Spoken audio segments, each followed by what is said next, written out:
न मंदी की आशंका, न बाजार डूबने का डर। भारत की आर्थिक नीति पर फिदा दुनिया।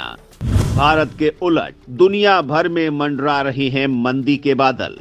भारत की आर्थिक तरक्की देखकर दुनिया हैरान। दुनिया भारत की आर्थिक तरक्की को देखकर अचंभित है। भारतीय बाजार सरपट दौड़ने में लगे हैं। यहां न किसी तरह की मंदी की आशंका है, न बाजार डूबने का डर सता रहा है। भारत की स्थितियां दुनिया से जुदा दिख रही हैं। यही वजह है कि हर कोई उस पर दांव लगाने को तैयार है। भारत आज दुनिया की 5वीं सबसे बड़ी अर्थव्यवस्था है। आर्थिक जानकारों का मानना है कि भारत 2030 तक जर्मनी और जापान को छोड़कर दुनिया की तीसरी सबसे बड़ी आर्थिक शक्ति बन जाएगा। उस वक्त हमसे आगे सिर्फ चीन और अमेरिका होंगे। इसकी गवाह है हमारी तेजी से बढ़ती इकोनॉमी।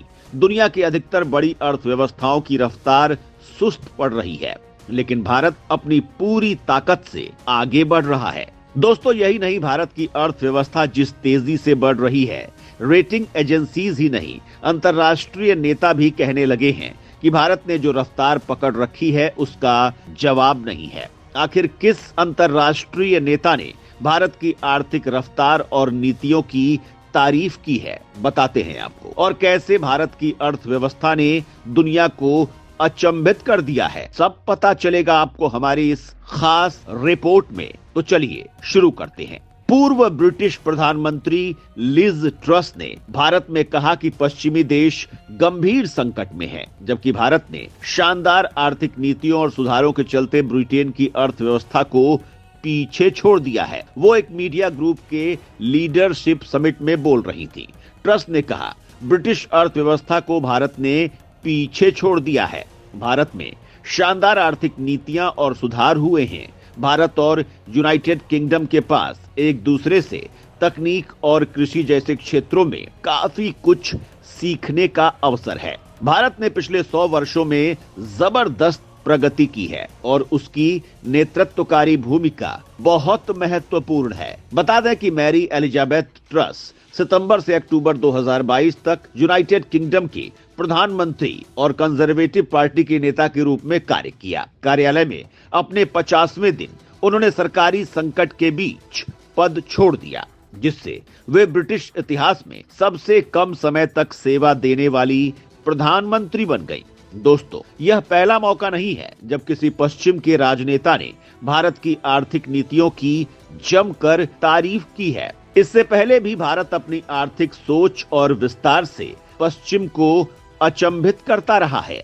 आत्मनिर्भर भारत से आत्मनिर्भर आर्थिक नीति तक भारत पहले निर्भर था, आज आत्मनिर्भर है। भारत सरकार की नीतियों ने अंतर्राष्ट्रीय खिलाड़ियों के लिए भारत को सबसे मुफीद और सुरक्षित जगह बना दिया है, जहां राजनीतिक स्थिरता भी है, उपभोक्तावाद भी है। भारत में मजबूत तकनीकी और बेहतर इंजीनियरिंग क्षमताएं भी हैं।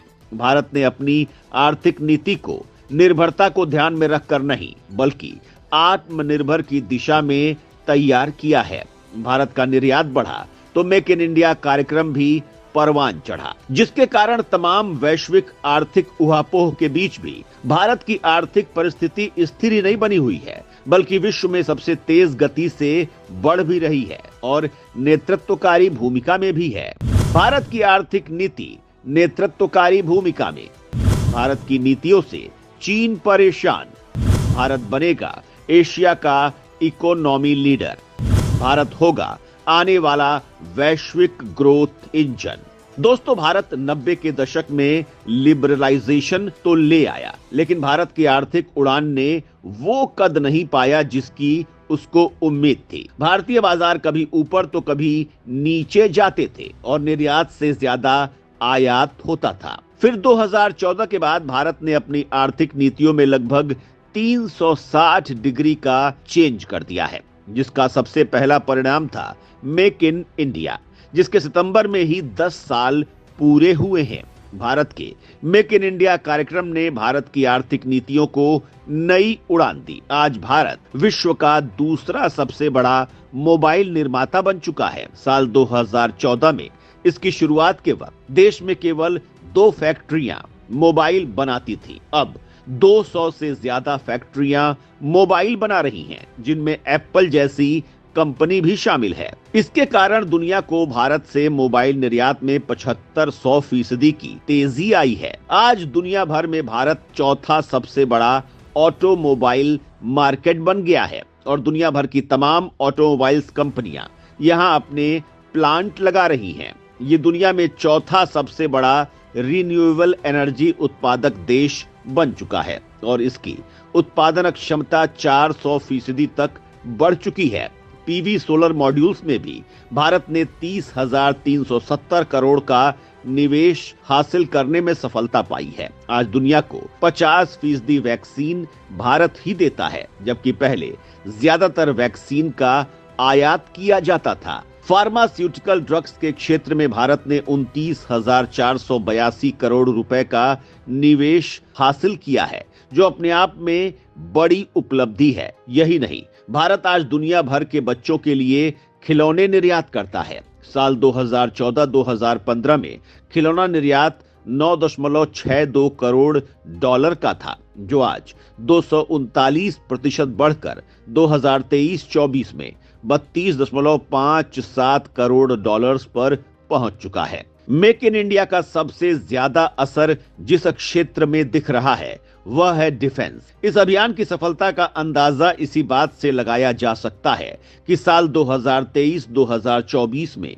भारत का रक्षा निर्यात 21,083 करोड़ रुपए तक पहुंच गया है। ये मेक इन इंडिया की शुरुआत के वक्त यानी 10 साल पहले सिर्फ 500-600 करोड़ रुपए था। यानी आज भारत दुनिया के कई देशों को अपने रक्षा के लिए हथियार, उपकरण और तकनीक मुहैया करा रहा है। दुनिया भर में निवेश के लिए अच्छे देश के रूप में अपनी छवि सुधारने के बाद भारत ने सेमीकंडक्टर जैसे अत्यंत महत्वपूर्ण क्षेत्र में तेजी से कदम बढ़ाए हैं। भारत ने इस क्षेत्र में 1.5 लाख रुपए से अधिक का निवेश हासिल किया है। 5 प्लांट लगाए जा रहे हैं, जिनमें रोज 7 करोड़ से ज्यादा चिप बनाए जाएंगे। केंद्र सरकार अब 76,000 करोड़ रुपए के सेमीकंडक्टर इकोसिस्टम डेवलपमेंट जैसी योजना पर आगे बढ़ रही है। एमएसएमई क्षेत्र में मेक इन इंडिया के जरिए बेहतरीन बदलाव देखने को मिले हैं। आज उद्यम पोर्टल पर 4.91 करोड़ के करीब एमएसएमई रजिस्टर्ड हैं। इनमें से 1.85 करोड़ इकाइयों की मालकिन महिलाएं हैं। इन इकाइयों के जरिए 21.17 करोड़ लोगों को नौकरियां मिली हैं। साल 2022-23 में देश की जीडीपी में इस क्षेत्र का 30.1% योगदान रहा है।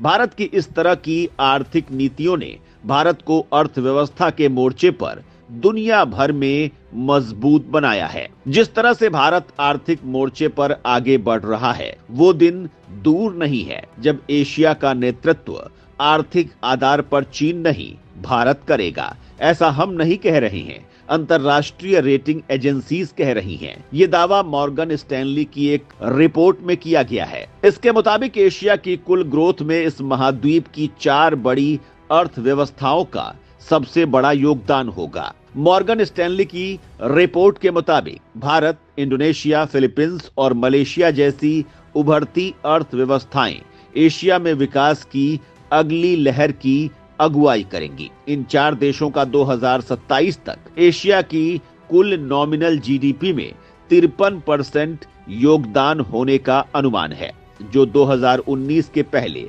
केवल 33% था। इस बदलाव की मुख्य वजह बढ़ती आबादी, नीतिगत प्राथमिकताएं और आर्थिक स्थिरता है। मॉर्गन स्टैनली की रिपोर्ट के मुताबिक 1980 में एशिया की नॉमिनल जीडीपी करीब 2.1 लाख करोड़ डॉलर थी, लेकिन 2024 तक इसके बढ़कर करीब 34 लाख करोड़ डॉलर तक पहुंचने का अनुमान है और 2027 तक यह आंकड़ा 39 लाख करोड़ डॉलर तक हो सकता है। दूसरी और बहुचर्चित एजेंसी मूडीज ने भारतीय आर्थिक हालातों को बेहतरीन रेटिंग्स दी है और साथ ही उसने कहा है कि भारत की इकोनॉमी शानदार ग्रोथ के साथ स्वीट स्पॉट में है। इसके साथ ही एजेंसी ने जीडीपी ग्रोथ में तेजी का अनुमान लगाया है।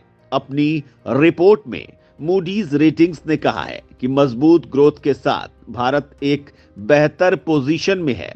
2024 में 7.2% की ग्रोथ रेट के अनुमान के साथ ही रेटिंग एजेंसी ने इंडियन इकोनॉमी के 2025 में 6.6% की दर से आगे बढ़ने का अनुमान जाहिर किया है, जबकि 2026 के लिए कहा है कि भारतीय अर्थव्यवस्था की रफ्तार 6.5% रहेगी। दोस्तों, ये पहला मौका नहीं है जब अंतर्राष्ट्रीय रेटिंग एजेंसीज ने भारत का लोहा माना है। लगातार वैश्विक मंदी के बीच में भारत की आर्थिक नीतियों ने उसे विश्व की पहली पसंद बना रखा है। हाल ही में सितंबर महीने में S&P ने एक रिपोर्ट प्रकाशित की और उसमें लिखा कि भारत 2030-31 तक तीसरी सबसे बड़ी अर्थव्यवस्था बनने की राह पर है।